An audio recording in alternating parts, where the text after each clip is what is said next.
Buen día con cada uno de ustedes. Vamos a empezar con la misma felicidad de siempre, hoy en el desarrollo de nuestro módulo de educación inicial, con el tema importante de los fundamentos científicos y antropológicos que sustentan el nivel de educación inicial. En la clase anterior miramos cuántos teóricos, psicopedagogos sustentan todo el trabajo con los niños y niñas menores de 6 años. Hoy vamos a hacer un recuento, un compilado sobre todos estos fundamentos científicos, cómo que la ciencia va haciendo un trabajo organizado con las maestras de educación inicial. Adelante, Shailita. Recuerden, tenemos que animarnos a hacer que esta hora sea de felicidad. Podemos interactuar con los iconos para motivarnos. Puedes emplear una carita de felicidad si algo te causa chiste, alegría o una carita de sorpresa, ¿no? Bien, así es que empezamos. Hoy comentamos sobre los fundamentos científicos de la educación inicial. ¿Cómo estoy entendiendo estos postulados? Estos fundamentos, como aquellos principios, como aquellas teorías, conocimientos comprobados por la ciencia. Así es que nuestro quehacer educativo tiene un fundamento científico que nos van a permitir explicar cómo aprenden y cómo se desarrollan los niños en sus primeros años de vida, ¿verdad?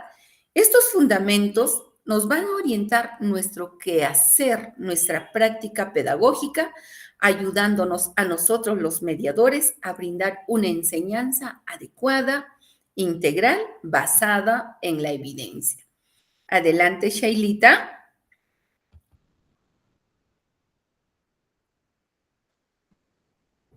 A ver si me estoy dejando escuchar, entender una reacción de una manito, un corazoncito. Bien, gracias, Luz. Entonces, hay teorías e investigaciones que están desarrolladas por neurólogos, médicos neurólogos, también por psicólogos, antropólogos y también de diversas ciencias que van a venir apostando por el conocimiento de los niños, de las niñas y en sí por todo ser humano. Estos aportes nos van coadyuvando cada vez más y van a evidenciar los diferentes campos de la ciencia, tanto como la filosofía, la nutrición, la salud, la neuropsicología, la biología y otros, nos van a demostrar que los primeros años de vida del ser humano son tan importantes, tan esenciales para la formación de la inteligencia, para la formación de la personalidad y el comportamiento social. Miren, o sea, nuestro trabajo tiene un fundamento científico y nos va a permitir a nosotras hacer nuestra práctica pedagógica con una rigurosidad científica, y porque ya nos va haciendo conocer cuán importante es formar a los niños menores de 6 años, en el caso de nivel inicial, cómo se va formando su inteligencia, cómo se va formando su personalidad a través de los juegos, cómo va evidenciando este comportamiento social. Shailita, avanzamos.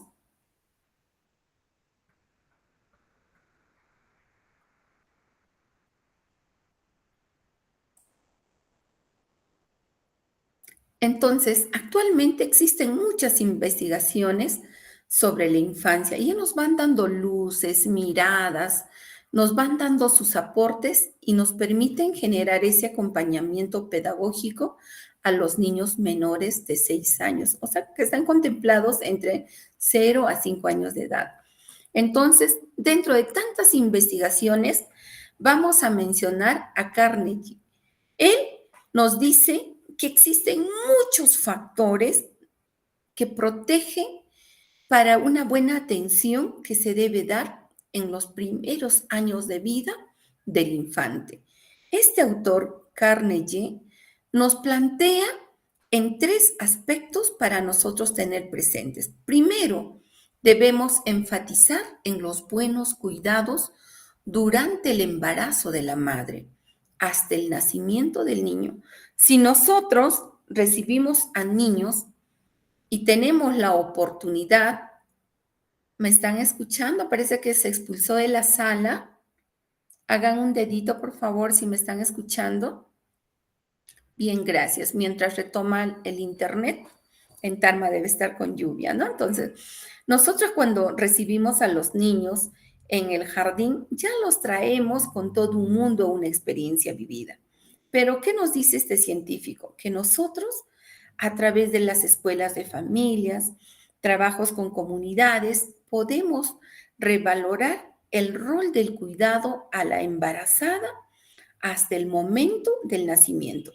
¿Cuántas de nosotras conocemos, por ejemplo, el Afgan de un recién nacido? Las que somos mamás nos hemos preocupado al momento de que nos han entregado al bebé en nuestro pecho. Lo primero que dije, doctor, ¿cuánto tiene de Afgan mi bebé? Y me dijo un ratito, al primer minuto sacó 10 y le hacen otra vez, al primer minuto sacó 10. Yo como madre me sentía feliz porque evidenciaba que mi niño estaba saludable, que mi bebé estaba saludable. Pero ¿cuántas de las madres desconocen lo que es, por ejemplo, el Afgan?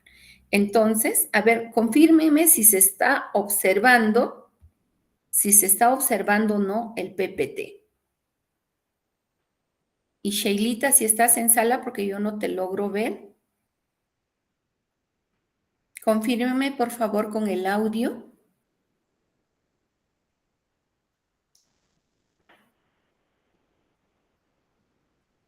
Eh, coleguitas, por favor.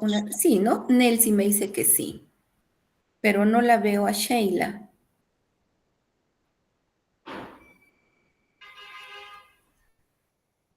Sheilita, corrobórame, por favor, porque los PPTs, ya, ahora sí, perfecto.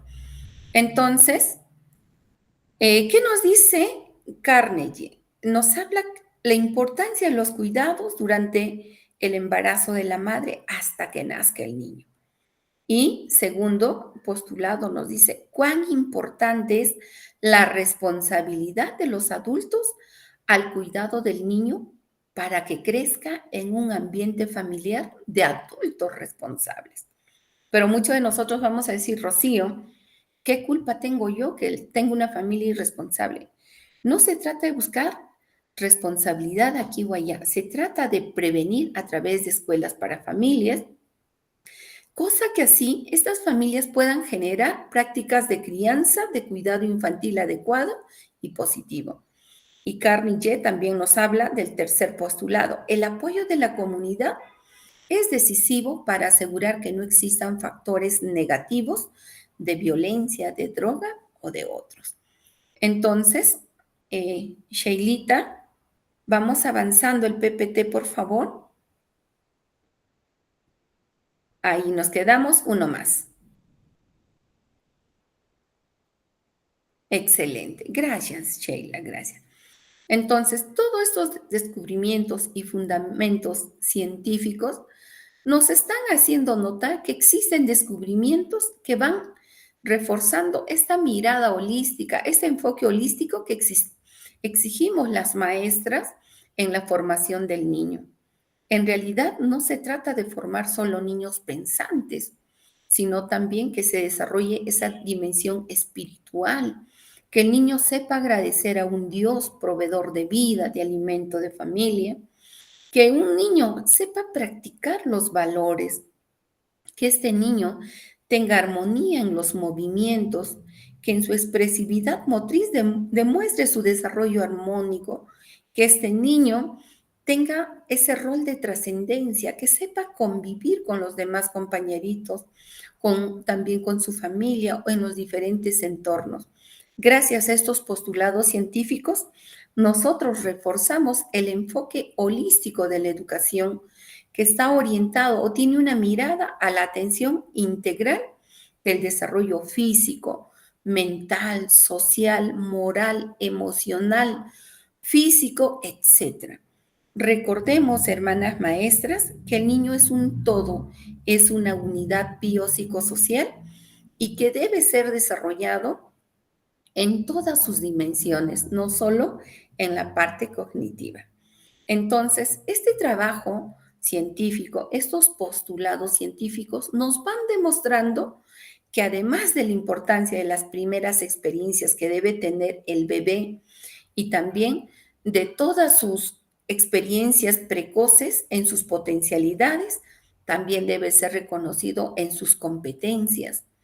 Y no solo en ello, sino también en el desarrollo de sus capacidades sensoriales, en sus destrezas motoras, en su capacidad de adaptarse al nuevo ambiente, en su capacidad de desarrollar su lado cognitivo desde el nacimiento e incluso en ese mundo intrauterino. ¿Cuántas de nosotras, las que somos mamá, hemos llevado un mundo feliz, tranquilo, desde la concepción?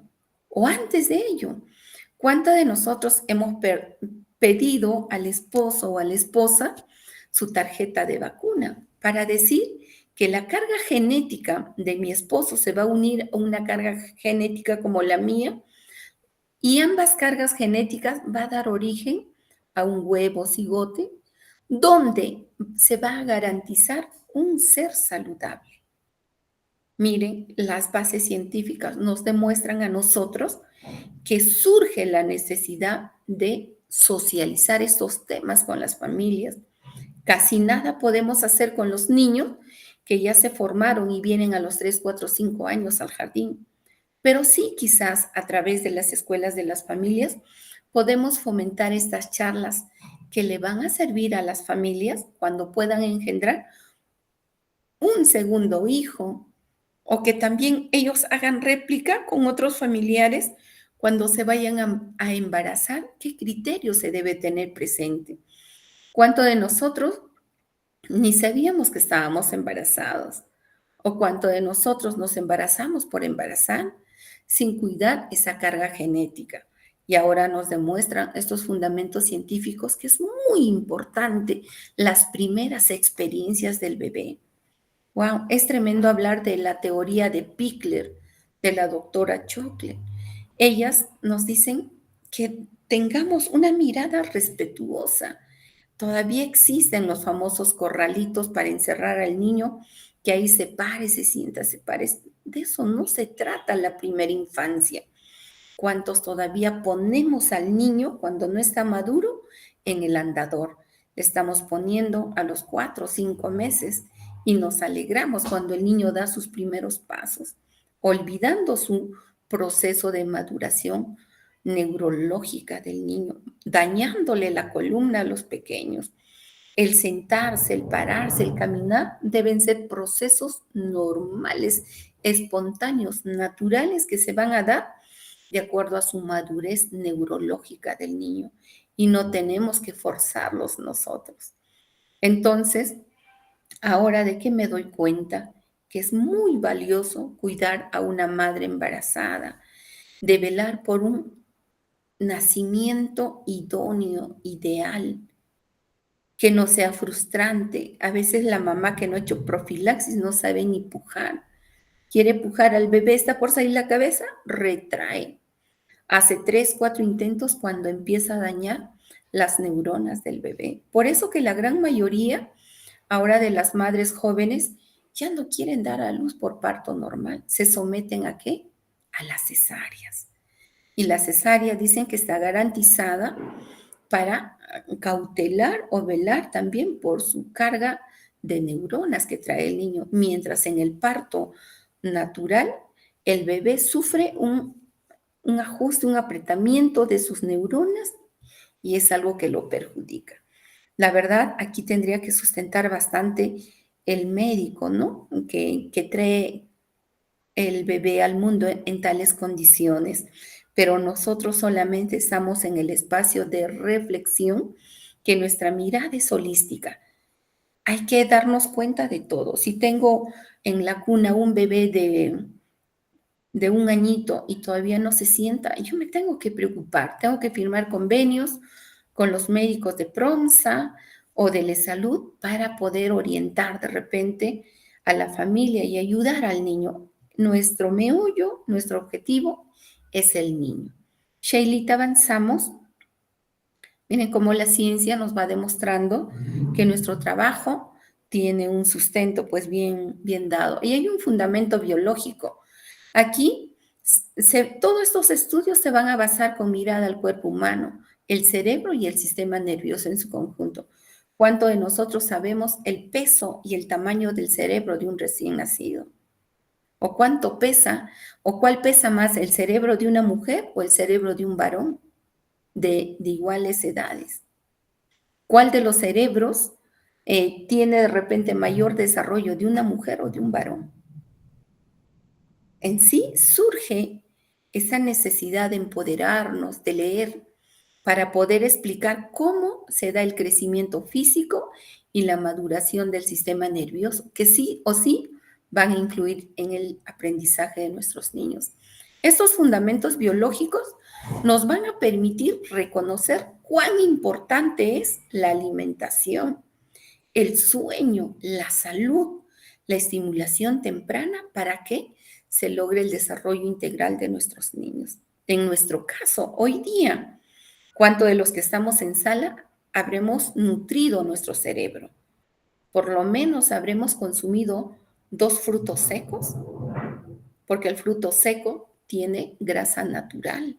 O quizás habrán sido parte de nuestro desayuno una porción de palta que tiene grasa natural propia para nutrir el cerebro. El cerebro se nutre de grasas naturales. Por eso que nuestros pequeños en sus mazamorras le echan aceite de olivo, en sus segunditos, porque el aceite permite el proceso de la mielinización en el cerebro. Si yo como maestra de nivel de educación inicial no sé cuidar mi cerebro, tampoco voy a estar en condiciones de que de velar por el cerebro del niño. Y un cerebro maltratado, sea del adulto o del niño, no va a construir sinapsis. No se van a unir neurona con neurona, no se va a regenerar. Por ahí hay estudios que dicen que la neurona se regenera, pero ¿en base a qué? A ejercicios. Al cerebro no hay que tenerlo dormido. El cerebro no descansa, colegas, ni de día ni de noche, por más que estés durmiendo, está procesando. Por más que estés intubado en un área UCI, el cerebro es el último órgano en morir. Es una máquina indescriptible el cerebro. Entonces, ¿cómo yo como maestra reconozco los cuidados que debo sugerir a las familias? ¿Cómo yo, maestra, cuido mi cerebro? A través de una alimentación que contenga, por ejemplo, frutos rojos, que me vayan a activar la serotonina, la hormona de la felicidad, del placer, la dopamina. ¿Cómo no debo permitir que el estrés me mate a través de la hormona del cortisol? Entonces, este fundamento biológico me exige a mí como mediadora empoderarme para garantizar qué cosa, que el niño con un cerebro sano pueda influir en un aprendizaje significativo. Adelante, Sheilita. Si hasta ahí me estoy dejando entender, por favor, con un dedito o de repente estoy empleando términos muy técnicos, gracias, gracias. De repente muy técnicos no me estoy dejando entender. Hablamos también de los fundamentos psicológicos.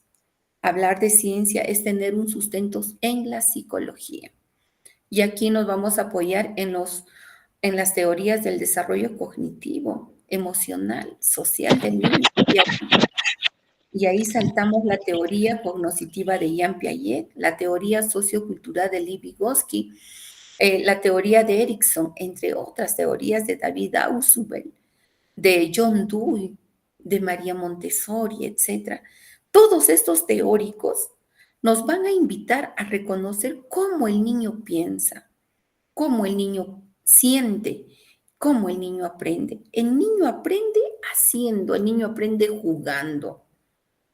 Si el niño juega, evoca lo que siente, lo que piensa y construye sus saberes. Y aquí estas teorías nos van a destacar cuán importante es el recurso del juego. Así como para ti, para mí que somos adultos, el trabajo es un recurso que nos permite generar economía, así para el niño, para construir aprendizajes, el niño tiene que aprender jugando. ¿A través de qué? De su curiosidad, a través de experiencias significativas en su aprendizaje. Entonces, es valioso y muy importante reconocer todo el fundamento científico basado en la psicología, gracias a estos teóricos. Adelante, Sheilita. Es muy bonito conocer estos temas. Es muy importante reconocer estos temas. Y como pedagogas, maestras del nivel de educación inicial, tenemos que sacar a luz los fundamentos pedagógicos. ¿De dónde se origina? ¿Dónde se origina? Muy bien, Nelsie. Todo este fundamento pedagógico proviene de la ciencia de la educación y la didáctica. Miren qué tremendo, ciencia de la educación. ¿Y qué estoy entendiendo por educación? El CENEP, el Currículum Nacional, nos demuestra que la educación y el aprendizaje se van a dar como un proceso durante toda la vida. Y está demostrado. El bebé, cuando nace, aprende a ver la luz, aprende a coordinar su mirada, el óculo manual, a mover sus ojos, a coordinar con el movimiento de sus manitos. Ahí no acaba el aprendizaje. Va al jardín, aprende a socializar, aprende a expresar lo que siente, lo que piensa. El ser humano sigue pasando a nivel primario, secundario, y nosotros en este espacio ahorita estamos con nuestra mejora continua. La ciencia nos demuestra que es un proceso permanente, que nos va a orientar a nosotras las profesoras cómo enseñar, qué métodos utilizar, cómo utilizar en la educación inicial. Hay métodos activos y están sustentados ¿en qué? En el enfoque socioconstructivista. Nos va a promover estos fundamentos pedagógicos una enseñanza activa, de manera lúdica, a través del juego, de manera participativa y centrada en el niño. Entonces, ¿de qué me voy dando cuenta ahora como maestra del nivel de educación inicial? Que las clases que planifico yo deben responder a la necesidad, interés de los niños y niñas. Debe ser dinámico, no lo debo tener así como estoy yo sentado. Él es activo. Así es que tienes que emplear recursos con movimiento, materiales que ellos puedan explorar. Facilítale los títeres, las marionetas, las paletas, los títeres de dedo. Tantos recursos. Emplea un micrófono, el micrófono hablador. Que sea el niño el protagonista de su aprendizaje. Uno más, Sheilita. Si me estoy dejando entender, por favor, un dedito arriba. Y si no, muy bien, Luz, gracias. Y si no, también, Chío, no se te entiende, habla más despacio, no emplees muchas palabras técnicas, ¿no? También nosotras, las maestras de nivel de educación inicial, manejamos fundamento sociológico. ¿Qué es la sociología? ¿El estudio de qué? Del grupo humano. Nosotros tenemos que entender y tener presente los fundamentos sociológicos, donde se estudia la relación del niño con su familia. Hay familias monoparentales, hay familias extensas, familias nucleares, o hay familias que ya no son familia, o hablamos de ausencia de familia, donde el niño simplemente vive a refugio de un vecino o de otra persona, o es refugio como parte de la comunidad o de su cultura. Hay que reconocer que la educación inicial debe respetar la diversidad cultural y social de los niños. Y ahí está reflejada la teoría de Lev Vygotsky, sociocultural. El niño aprende en su sociedad y en su cultura. Y aquí este fundamento sociológico destaca el papel de la familia y el entorno en la formación de valores y actitudes. ¿Cuánto de nosotros simplemente no planificamos, peor ejecutamos los enfoques transversales? Los enfoques transversales son los que dan vida a los valores, a las actitudes, y nos exige el CENEP, el Currículum Nacional, que nosotros debemos ser los primeros modelos de los valores, de práctica de valores. Miren cómo en mi desarrollo de pensamiento creativo, donde yo tomo una postura frente a un autor, a un fundamento sociológico, me invita a analizar que la formación de los valores y actitudes primero se tiene que dar en el entorno familiar, luego en el entorno institucional y luego en la comunidad y en su misma cultura. ¿Cuántos de nosotros estamos planificando actividades o sesiones solo dentro del aula? El aula, el aula y el aula. Y no tenemos otras opciones como llevarle a la biblioteca de la comunidad, como llevarle al estadio, como llevarle de repente a un paisaje donde no haya mucho riesgo para que el niño construya su aprendizaje en su misma cultura, en su mismo contexto. Nosotras como mediadoras tenemos que valorar y reconocer la diversidad cultural y social. Sheilita, avanzamos.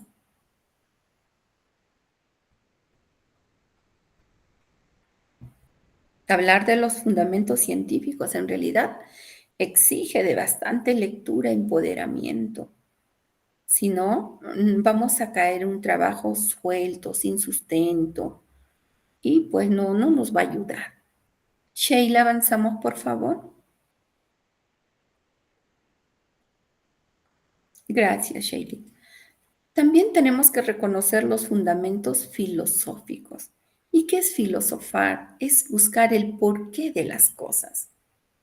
El por qué, el para qué. ¿Para qué se dio la atención de los niños menores de 5 años en el nivel de educación inicial?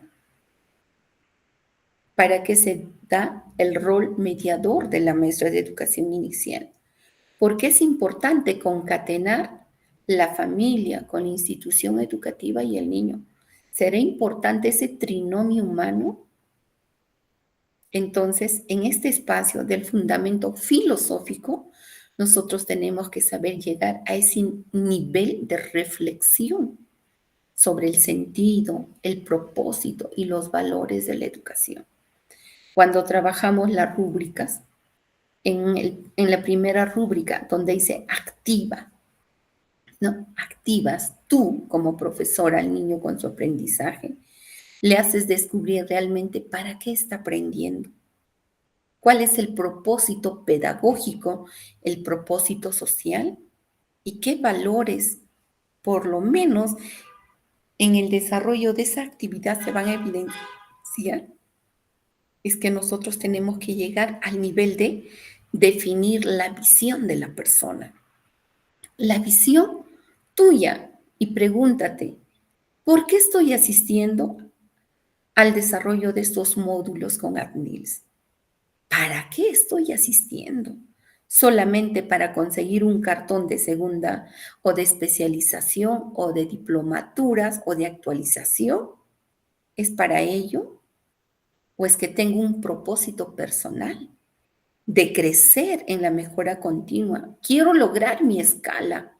Quiero lograr designarme como directora. Quiero ser especialista.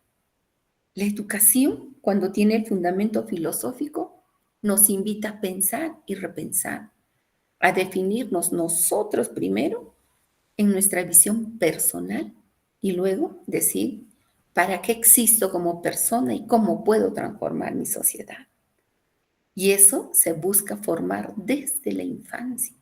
Por eso que en cuna, perdón, en el nivel inicial, no solo en cuna, sino en ciclo 1 y 2, se hacen preguntas, repreguntas de acuerdo a sus posibilidades.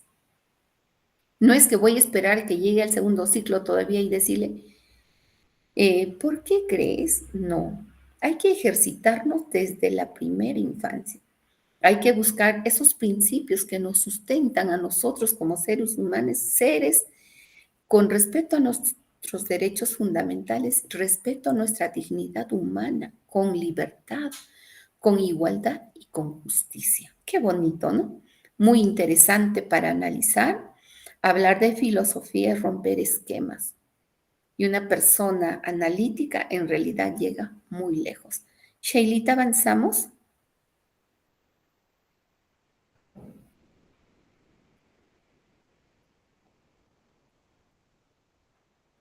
¿Hasta ahí me estoy dejando comprender? Gracias, muy amable. Entonces, en resumen, ¿para qué yo estudio los fundamentos psicológicos, pedagógicos, antropológicos? ¿Para qué? Estos fundamentos científicos de la educación inicial integran, unen, concatenan los conocimientos. ¿Pero sobre qué? Sobre la biología, sobre la psicología, la pedagogía, sobre la sociología y la filosofía. Todos estos aportes se juntan para garantizar una educación integral. Si tú olvidas el fundamento biológico, no vas a reconocer que el cerebro es la base donde se construye el conocimiento, donde se dan las sinapsis. Entonces, todos estos enfoques o fundamentos están basados en la ciencia, están orientados al bienestar y al desarrollo pleno del niño. Miren qué potente. No olvidarse de cada fundamento. Es muy importante. Si olvidas un fundamento biológico o psicológico, ya no va a ser un bienestar y desarrollo pleno. Será parte de. ¿Se imaginan a Rocío con un fundamento filosófico? A Rocío le gusta analizar, le gusta desarrollar su pensamiento crítico, le gusta una postura.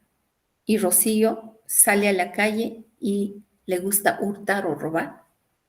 Ya no sería un desarrollo pleno de Rocío, sería parte de su desarrollo. Entonces, nosotros tenemos que tener este enfoque holístico de no ignorar ningún fundamento, sino más de lo contrario, juntar todos los fundamentos para garantizar el bienestar y el desarrollo pleno o integral de los niños y niñas. Sheilita, avanzamos. ¿Tenemos fundamentos antropológicos? Por supuesto que sí. Sí tenemos. Entonces, avanzamos, Sheilita. Como sabemos, estamos ubicados en el Perú y el Perú es una riqueza pluricultural, multicultural, multilingüe, multiétnico, en pocas palabras. Tiene muchas culturas.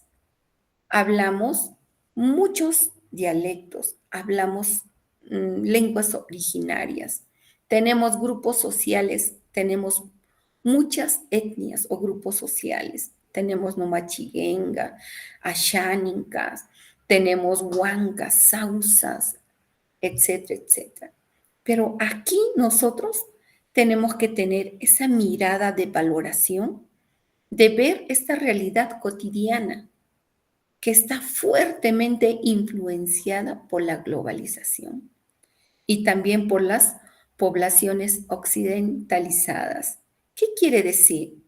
Que muy pocas veces nosotras como mediadoras estamos valorando lo que somos o lo que tenemos. Estamos generando en parte el rezago. Estamos fomentando indirectamente la discriminación. Pero ¿cómo así? Porque no estamos reconociendo las características de cada niño, tampoco de la comunidad, como algo muy valioso y enriquecedor para crecer desde nuestra diversidad. Y acá surge el enfoque inclusivo.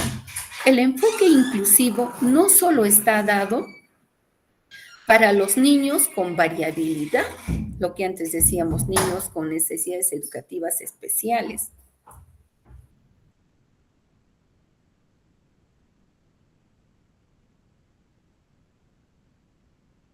No solo para ello, sino que el enfoque inclusivo nos invita a nosotras mediadoras a reconocer que el enfoque inclusivo se está integrando por la diversidad de género sexual. Tenemos un grupo de damas, otro de varones, varones y mujeres. También se está dando el enfoque inclusivo por diferencia de colores. Piel canela, piel mestiza, piel clara. También se da esta valoración del enfoque inclusivo por la diferencia de edades, de niños, de jóvenes, de adultos, de senectos. También se da la valoración por tipo de religión. Podemos ser católicos, cristianos, protestantes. También por la diversidad de lenguas. Yo puedo ser bilingüe, quechua hablante, o monolingüe, hablo hispano, o puede ser también de un habla inglés. Entonces, acá con este enfoque tenemos que aprender a aperturar nuestro esquema mental a que tenemos que valorar esa riqueza pluricultural, multiétnica y multilingüe.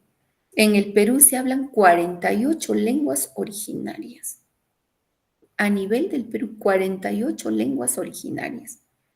Y si yo tuviera la bendición de recibir un Ashaninka aquí en Huancayo, ¿qué haría yo?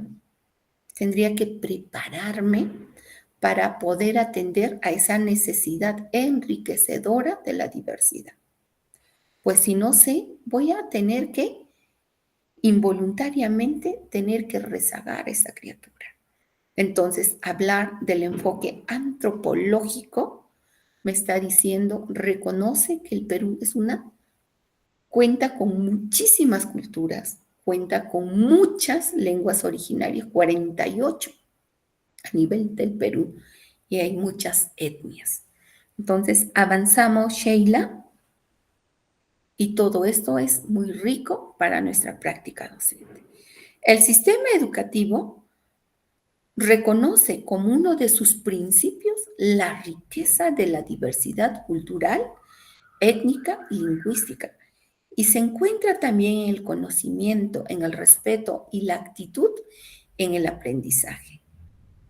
Y todo esto se torna como que como una base para la convivencia armónica y en el intercambio. Y eso está planteado en la Ley General de Educación en el artículo 8.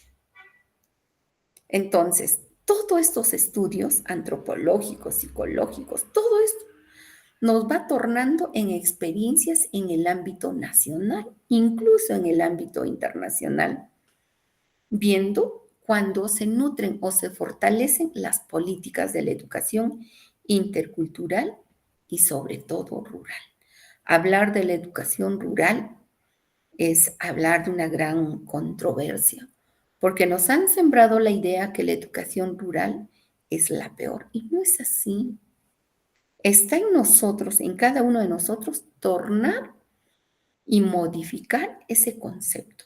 La educación rural sí puede ser una de las mejores educaciones que podemos evidenciar los peruanos. No solo en la educación urbana se puede encontrar calidad. El niño, cuando es desarrollado de manera holística en todo su potencial, sí nos puede garantizar y demostrar que sí se puede dar una educación holística, una educación que atienda todas sus dimensiones humanas. Sheilita, avanzamos. Y bien, hermanas maestras, yo espero haber llegado a ustedes con la intención de desarrollar ese pensamiento crítico, reflexivo, esa postura crítica. No se trata de este espacio. Gracias por los aplausos, muchísimas gracias. De verdad me pone contenta, gracias por los corazones, también les retribuyo. No se trata aquí, Adnil no tiene el propósito que tú memorices, que tú cites autores. Si tú lo haces, felicítate, es otro nivel más tuyo, pero la idea es que captes con una postura crítica, que emitas un juicio de valor y decir, ¿no? Cuán importante es trabajar con fundamento científico, con fundamento filosófico, antropológico, con fundamento pedagógico, que todo lo que hago en el aula no viene del aire. El CENEP ha nacido en base a estas miradas, a estos postulados. Entonces, yo te retribuyo todo mi cariño, mi admiración y nuevamente digo lo de siempre. Apuesto porque hoy y siempre sea un día que nos ubique en el camino de la mejora continua, porque de acá quien debe salir ganando es el niño, la niña, el joven, el adolescente. Y tú también, cuando logras un concurso, y en ese concurso escales, te designes como directora, como especialista, como jefa, como directora de UGEL. Todo tiene su tiempo. Muchísimas gracias por la paciencia y gracias también por los iconos.